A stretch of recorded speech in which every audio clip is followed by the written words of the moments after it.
Sebelumnya, Om Swastiastu. Perkenalkan, nama saya Wayan Angga, NPM 2011050007 dari kelas 1 SIP1.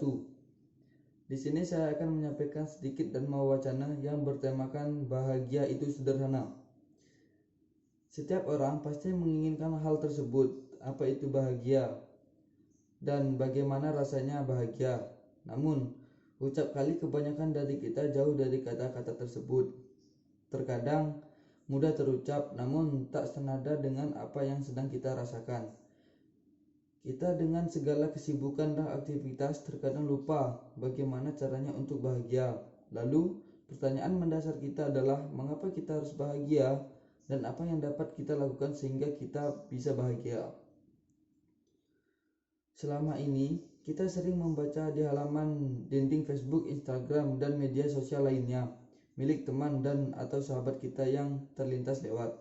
Salah satu contoh, seorang teman upload foto sedang jalan-jalan sore di sawah dengan caption, "Bahagia itu sederhana, yang bisa foto dengan sawah saja sudah membuatku bahagia."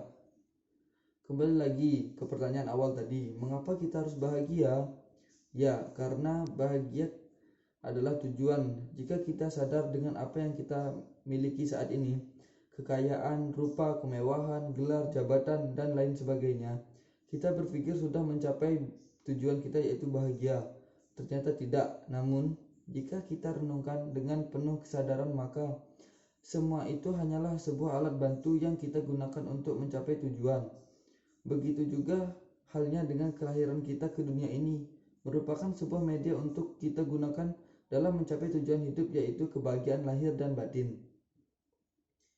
Kelahiran manusia dalam pandangan Hindu adalah sebuah kesesaraan yang disebut sebagai samsara atau punarbawa. Namun, melalui kelahiran pula lah manusia diberikan kesempatan untuk mencapai tujuan sesuai tujuan agama Hindu, yaitu Mokshatam Jagadita Yacha Iti Dharma, atau mencapai kebahagiaan di dunia lahir dan batin.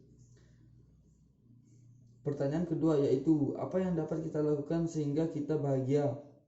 Apakah cukup hanya untuk mensyukuri kelahiran kita menjadi manusia? Tentu tidak. Untuk mencapai tujuan hidup, maka manusia haruslah berkarma atau berbuat.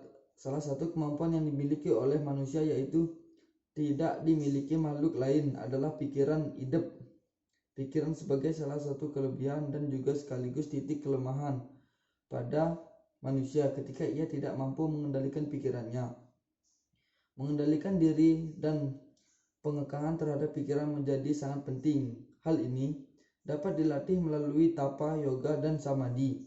Oleh karena itu, agar kita merasakan kebahagiaan dalam hidup, maka pikiran atau yang disebut dengan manacika harus senantiasa disucikan sehingga kita akan mampu berbicara atau yang disebut dengan wacika yang baik, dan pada akhirnya kita akan mampu melakukan perbuatan atau kayika yang jujur dan baik.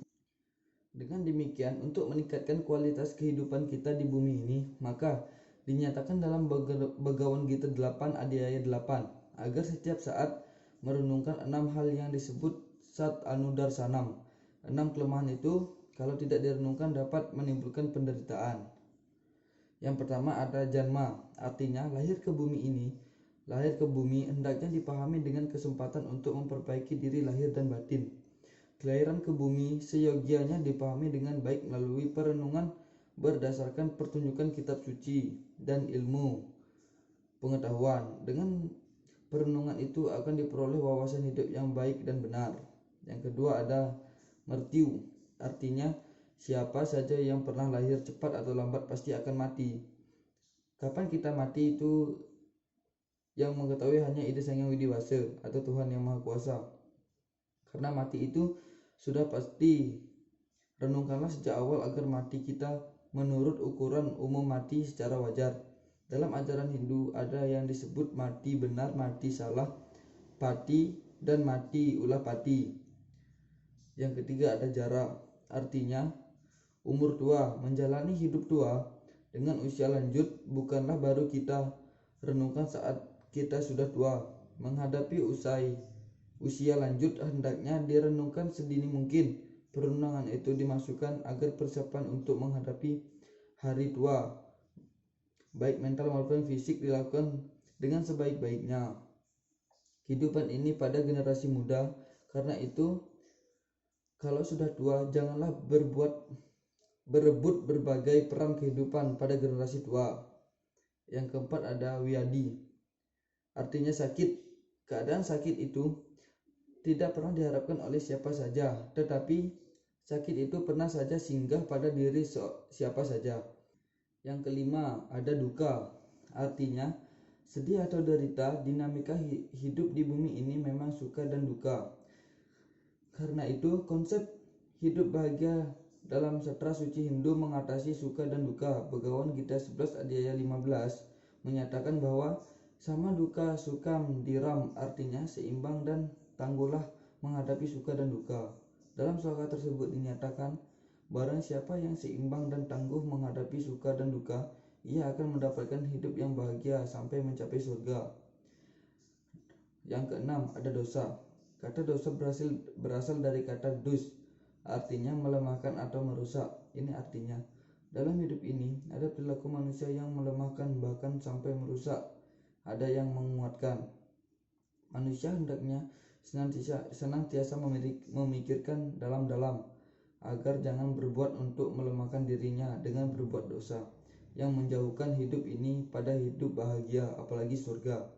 Dengan merenungkan sebelum berbuat, kita akan lebih mampu menghindari dari dosa.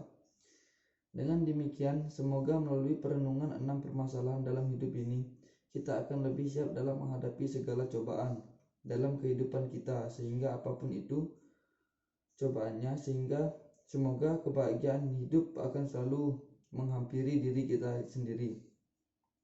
Bahagia itu sederhana, yang bahagia itu kita yang buat.